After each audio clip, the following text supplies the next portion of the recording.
How to loot epic furniture and boss farm in your once human game without any extra charges, or how you can simply subscribe for that, or how you can get it.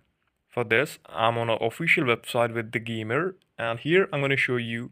Let's dive into all the different ways you can get furniture and other blueprints. A prime location for farming these containers in the Blackfield Fallen Zone in the red sand, situated in the northern part of the map. So significantly, you can get all the things related to that, or you want to any loot, you will get in that location. All lootable objects, including chests, decreases ground pickups, reset on a globe timer. This timer starts at midnight EST and refreshes every 4 hours. So you can get things here. Another way is disassembling old or duplicate ones. This requires designer workstation accessible through the builders tab on the Yo meme screen.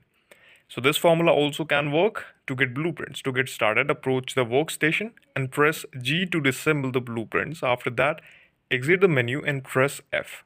Now, logging behavior, while the logging behavior does not drop furniture blueprints steadily, it does occasionally reward you with furniture items.